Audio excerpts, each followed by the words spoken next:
Prosesnya adalah tahapan dari 6 sampai 12 bulan adalah berguling. Nah, bergulingnya juga tuh harus terus-terusan, bukan yang berguling satu sisi. Nah, ini yang bergulingnya terus-terusan bolak-balik gitu. Lalu angkat dada 90 derajat. Lalu ongkong-ongkong. Nah, biasanya kata dokter Andri tadi kalau udah ongkong-ongkong, itu tandanya udah siap-siap mau duduk gitu. Lalu fase selanjutnya adalah merangkak. Tapi merangkak ternyata tidak wajib juga, info dari dokter Andri, tapi nanti bisa dilatih gitu. Lalu berdiri, lalu dia akan rembetan dan akhirnya berjalan. Itu motorik kasarnya. Kalau motorik halusnya adalah motorik halus harus apa namanya sudah bisa megang distrik sendiri, melempar mainan. Nah, itu motorik halus. Sedangkan untuk komunikasinya adalah sudah babbling. Babbling artinya adalah sudah ba ba ba ba ta ta ta ta gitu. Lalu dari segi sosialnya adalah saat dipanggil dia sudah bisa menengok gitu. Saya jelaskan sedikit, kalau anak usia sudah 6 sampai 12 bulan itu jangan sering-sering digendong, lalu jangan sering-sering diletakkan di kursi makan terlampau lama, lalu jangan pakai baby walker, karena menghilangkan kesempatan si anak untuk duduk dan berdiri sendiri gitu.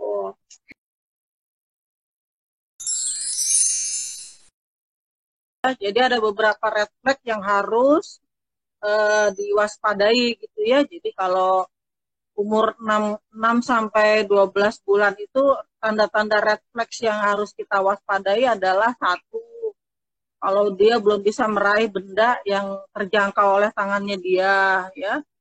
Kemudian juga dia belum bisa mempertahankan posisinya pada saat didudukkan.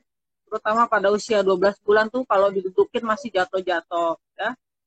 Kemudian itu motorik ya, motorik. Nah, kemudian yang lain itu dia kalau sama pengasuhnya tuh kayak cuek aja gitu ya, nggak ada kedekatan. Nah, itu juga harus hati-hati. Sosialnya ya dok, itu ya dok. Masuknya sosialnya ya. Itu masuknya sosial ya dok. Ya, ini kan semua perkembangan semua aspek jadinya. Ya. Kemudian kalau umur 12 bulan itu kita kan melihatnya yang umur paling terlambat kan ya. Kalau dipanggil belum noleh itu juga di atas 6 bulan juga harus hati-hati ya. Kemudian sekitar 9 sampai 12 bulan dia belum bisa bawa sesuatu ke mulutnya yang kayak biskuit gitu ya. Itu dia belum bisa menjangkau kemudian membawa ke mulut itu juga hati-hati. Kemudian nggak ada suara apapun ya. Termasuk cuma sekedar gitu itu juga harus hati-hati. Kemudian apalagi kalau umur sekitar 9-12 bulan itu belum berguling, nah itu harus hati-hati ya. Kemudian juga kalau diajak main juga nggak ada respon, itu juga harus hati-hati. Jadi banyak yang harus diwaspadai. Artinya gini, secara gamblang itu kalau sebagian besar bayi-bayi itu sudah bisa melakukan, anak kita kok belum bisa, ya itu harus itu udah termasuk red flag juga. Harus dipastikan apakah memang betul-betul terlambat atau memang masih variasi normal seperti itu. Ya. Oke, jadi masih kalau kayak berdiri, untuk berjalan itu juga, tadi kan dokter bisa fase usia 12 bulan itu berdiri, tapi kalau di usia 12 bulan belum bisa berjalan itu nggak masalah juga ya dok ya? Itu ada? Ya nggak masalah. Ya tapi masalah kalau umur 12 bulan itu kan pencapaian berdiri sebagian besar ya. Tapi kalaupun belum berdiri ya belum tentu terlambat. Tetapi kalau umur 12 bulan dia masih berguling saja atau kalau duduk pun masih jatuh-jatuh, nah itu adalah red flag. Oke. Nah, kalau sudah red flag nih dok, solusinya gimana dok? Untuk orang tua ya, dok? Ya kalau udah red flag harus dibawa ke dokter ya, ke dokter anak, dokter saraf anak, dokter tumbuh kembang untuk dilihat ini memang terlambat atau tidak ya. Jadi red flag itu bukan untuk kewaspadaan orang tua, tapi bukan orang tua yang menentukan, kan nggak bisa ya. Nah, jadi harus dibawa ke profesional, ditentukan ini memang terlambat atau tidak. Kalau terlambat penyebabnya apa? Nah, setelah itu baru ditentukan terapinya apa. Gitu. Oke, jadi untuk para orang tua yang tadi disebutkan oleh Dokter Handri, kayak di usia 12 bulan baru bisa berguling, duduknya masih jatuh-jatuh, itu harus cepat ke dokter tumbuh kembang ya dok ya.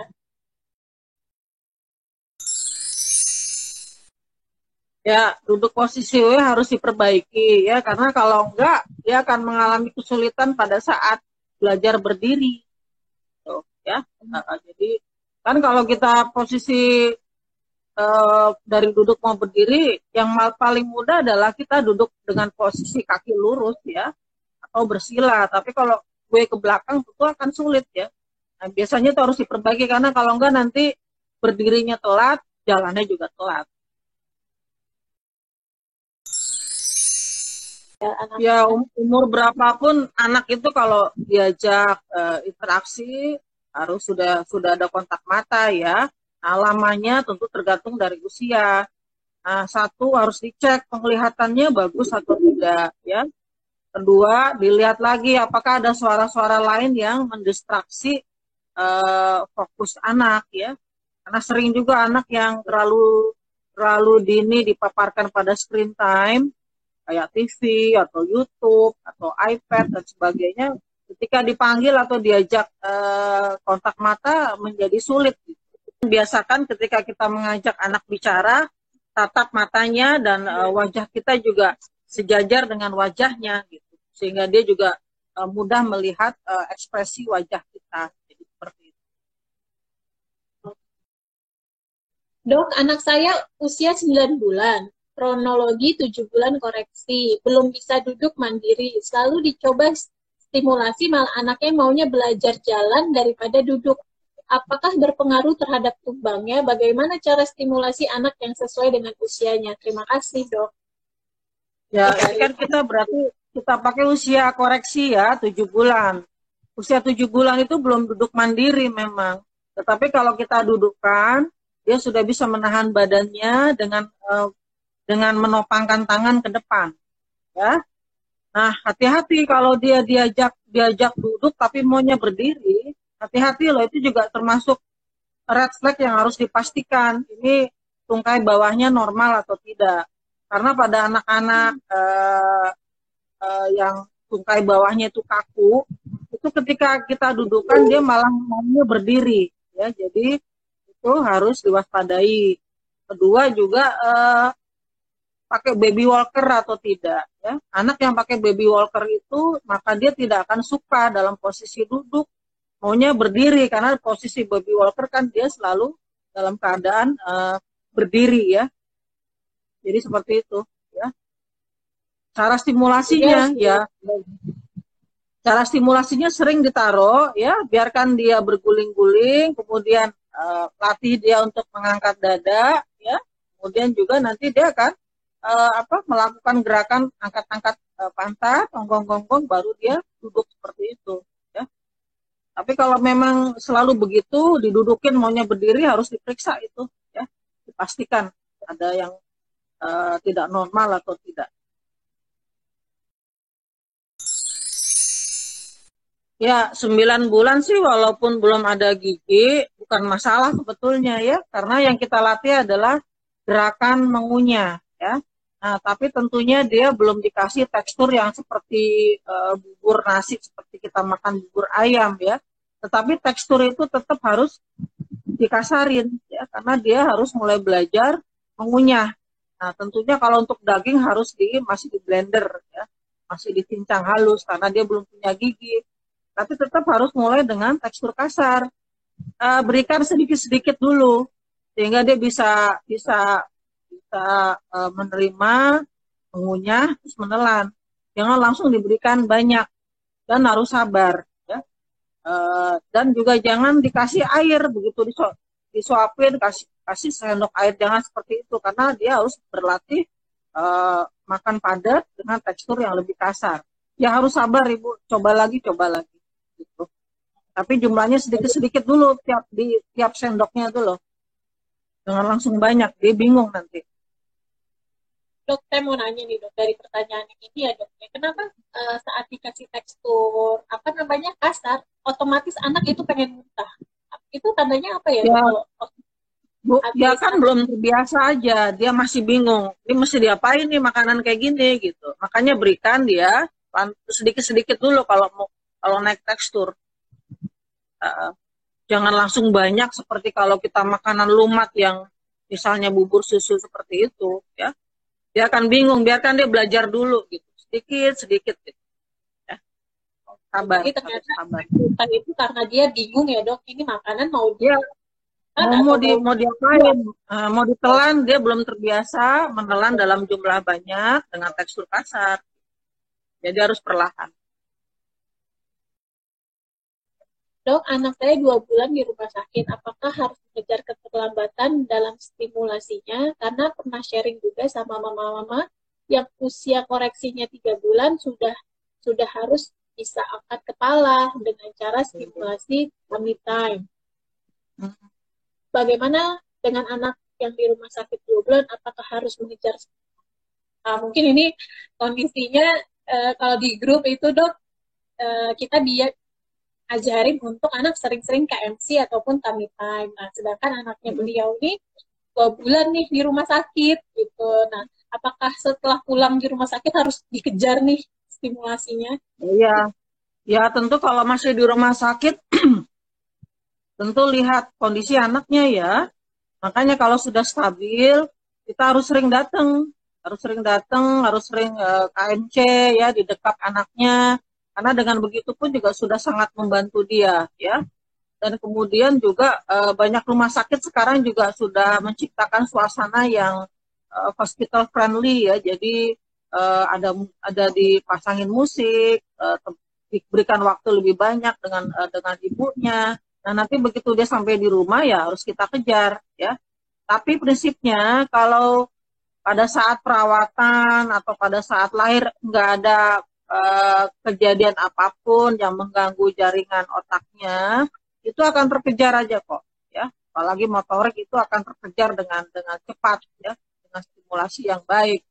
Asal USG kepalanya normal-normal aja. Jadi kalau ibu-ibu yang punya bayi prematur, tanyakan betul pada dokter yang merawat, dok, USG kepala anak saya gimana? Normal atau tidak? Karena itu adalah yang menjamin kedepannya anak kita normal atau tidak. Ya.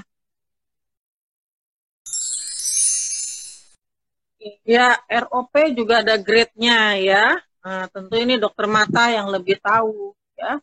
Kemudian bagaimana stimulasinya itu juga dokter tergantung derajat ROP-nya ya Bu ya. Ada yang masih bisa, ada yang sudah tidak bisa gitu. Ya, jadi tanyakan ke dokter mata.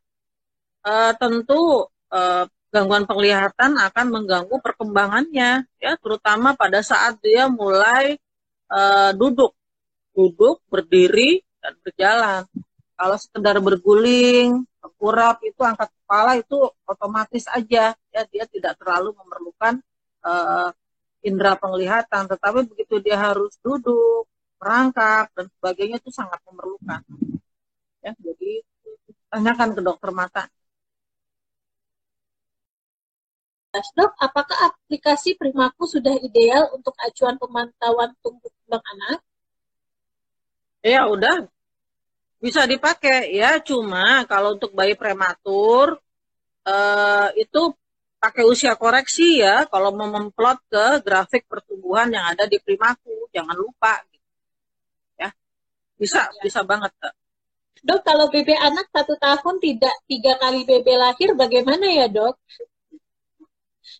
Ya, kalau bayi prematur nggak bisa pakai patokan itu ya. Kita lihat grafik itunya, mengikuti lengkung pertumbuhannya atau tidak, itu yang penting. Itu patokan itu kan untuk bayi cukup bulan sebetulnya ya. Jadi untuk bayi prematur beda lagi gitu. Ya. Jadi tolong dilihat aja lengkung itunya, pertumbuhannya sesuai nggak dengan lengkung di grafiknya itu. Ya, karena kalau prematur pakai pakai 3 kali berat badannya, waduh, lahir cuma 1,7. Iya, enggak, Tiga enggak, kali. enggak, enggak. Ya, enggak pakai seperti itu. Itu untuk bayi cukup bulan. Itu juga perhitungan kasar sebetulnya ya. Bisa lebih, bisa kurang ya dok, kalau untuk bayi cukup bulan ya dok ya. Ya, bisa lebih maka. Bisa lebih. Benar nggak dok? Kalau setiap anak itu perkembangannya berbeda-beda. Ya, enggak juga. Eh, perkembangan yang dasar kayak motorik, bicara bahasa, kognitif, interaksi itu bagian besar sama ya, nggak beda. Laki perempuan juga sama. Nggak, tapi ada range normalnya. Kayak tadi misalnya contohnya duduk itu mandiri 8 sampai 10 bulan ya. Kemudian berjalan itu sekitar sebagian besar 13 sampai 15 bulan. Rembetan itu sekitar 11 sampai 13 bulan. Jadi seperti itu ya, ada range-nya, range variasi usia normal. Ya. Tapi semuanya ya kecepatannya akan berbeda-beda. Tapi kalau masih dalam range normal ya nggak apa-apa. Ya, pokoknya misalkan ya tadi ya dok ya, usia eh, apa namanya, duduk 9 bulan gitu, 9 sampai 12 bulan ya. Mungkin anaknya di 10 bulan, anak si ibu ini di Ya, 11 bulan gitu ya dok ya. Tapi ya dalam range waktu yang normal gitu ya normal. dok ya, masih. Nah, ini dokter, anak saya usia 8 bulan. Dia kalau duduk masih suka jatuh. Untuk stimulasi duduk biar nggak jatuh gimana ya dok? Usia 8 Ya, bulan itu. satu tadi ya, satu jangan banyak digendong, ya. Dua, jangan sering ditaruh di kursi. Ketiga, jangan pakai baby walker atau sering ditaruh di kursi yang macem-macem tuh kayak bonser dan sebagainya, ya. Nah, untuk melatih dia supaya duduk sendiri, coba kita lihat pola pola geraknya dia, tengkurapkan dia, ya. Kalau dia udah bisa mundur-mundur, onggong-onggong, ya itu sebentar lagi dia akan duduk, tunggu aja, gitu ya. Nah, tapi ada juga bayi yang posisi duduknya dari tidur terlentang. Nah, anak-anak yang begini biasanya dia akan memajukan badannya ke depan untuk duduk. Nah, stimulasinya ya kita kasih ganjelan bantal tuh di belakang badannya supaya dia bisa membawa badannya ke depan, ya. Nah, nanti lama-lama dia akan hanya dengan sedikit bantuan kita saja, dengan ditarik, dipegang tangannya, sehingga dia bisa menarik badannya ke depan, maka dia bisa duduk. Jadi salah satunya adalah seperti itu. Ya, jadi mesti lihat dulu pola geraknya. Dia mau duduk dari posisi tengkurap atau terlentang. Jadi ya itu memang melatih anak makan mandiri tentu bagus ya. Tetapi harus dilihat juga apakah porsi makanan yang ditargetkan bisa habis atau tidak. Ya, kalau nggak habis ya tentu harus disuapi. Jadi jangan biarkan anak udah makan, kalau dia udah nggak mau masukin ya udah gitu ya, jangan. Kalau porsi makanannya masih banyak yang belum habis ya tentu harus disuapi. Karena kalau enggak nanti berat badannya kurang dong. Ya. Nah, tapi kalau dia mau nyemil-nyemil, mau ngambil sendiri ya biarkan aja, nggak apa-apa. Sisanya disuapin. Ya. Oke, jadi tetap ya, siapa tadi, Mam Aryani ya, untuk pemberian anak untuk usia 8 bulan ya diliatin, sambil juga mungkin diajarin, tapi kita juga nyuapin gitu kali ya dok, biar masuk.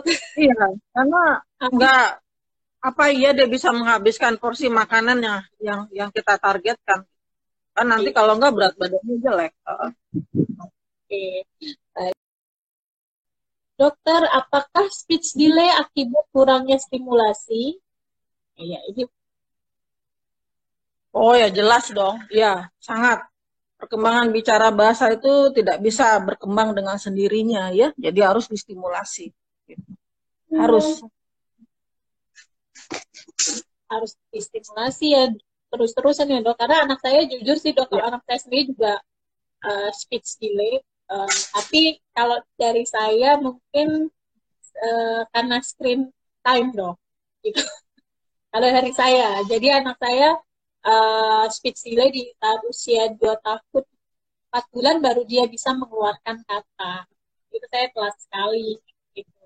Karena ternyata dia bingung yang dia keluarkan, bahasa Indonesia atau bahasa Inggris gitu. Ya, kurang dari 2 tahun anak nggak boleh screen time ya.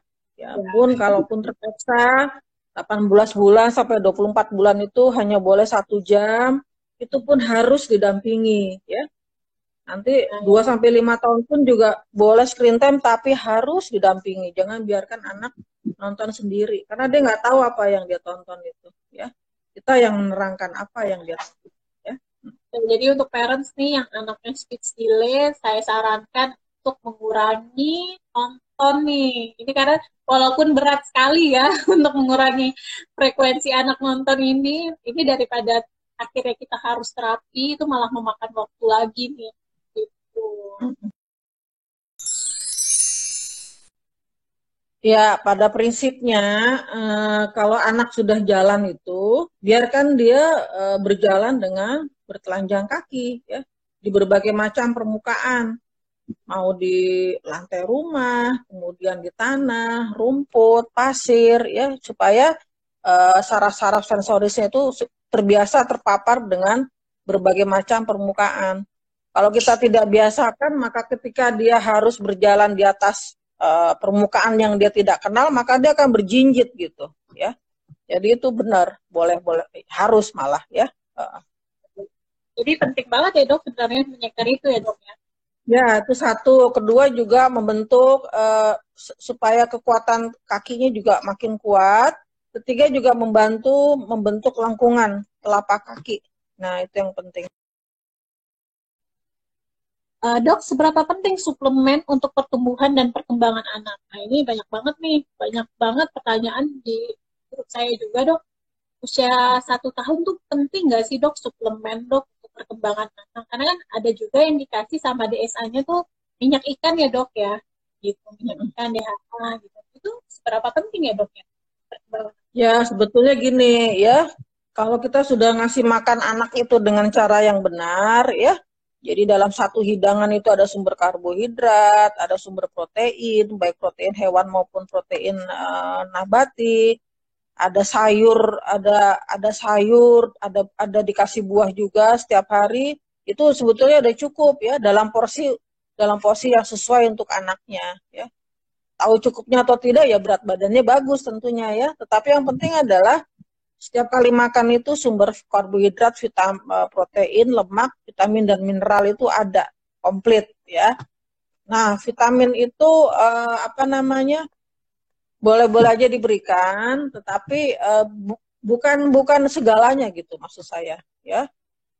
Vitamin dikasih kalau kita belum yakin nih udah cukup belum ya buahnya, udah cukup belum ya sayurnya gitu. Kalau kita kok anak saya nggak bisa makan buah atau sayur sebanyak yang seharusnya, ya boleh aja dikasih vitamin gitu ya. Kayak minyak ikan, DHA itu kan ada di telur, ada di ikan ya gitu.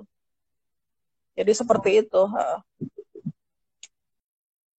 Ini ya, dok, apakah disarankan menggunakan baby walker untuk melatih anak berjalan? Enggak ya, dok ya. Enggak, baby walker Baby walker tidak boleh lagi ya. Hanya orang Indonesia yang masih pakai baby walker. Satu, bikin trauma anak. Anak itu sering jatuh karena terjungkal dari baby walkernya ya. Kedua tadi menghambat perkembangan motorik justru ya. Anak-anak yang dikasih baby walker terlalu cepat apalagi lama dalam sehari itu biasanya malah terlambat duduk, terlambat berdiri. Dan satu lagi kalau berdiri jalan pun suka jinjit dia ya. Nah itulah udah nggak direkomendasikan sebetulnya ya. Paling gampang gimana nih dok untuk cara kan berdiri atau berjalan selain pakai baby walker dok? Ya kalau dia sudah belajar jalan kita bisa pakai push walker itu. Kalau enggak ya kasih aja kursi atau sesuatu yang bisa dia dorong-dorong ya. Untuk ibu-ibu yang bayinya prematur ya ataupun tidak prematur ya, jangan kecil hati ya. Jadi yang penting adalah Stimulasi perkembangan itu penting sekali ya. Stimulasi itu nggak harus mahal, tidak perlu membuang tidak perlu waktu yang lama, tapi lakukan dengan alamiah gitu ya, dengan mengajak bermain, mengajak bicara ya. Mulai dari anak itu bangun sampai tidur lagi panjang hari ya, sambil kita mengerjakan apapun tetap kita harus jaga interaksi dengan anak. Kalaupun kita harus bekerja, maka pastikan yang mengasuh anak kita juga bisa memberikan stimulasi yang baik. Jadi seperti itu.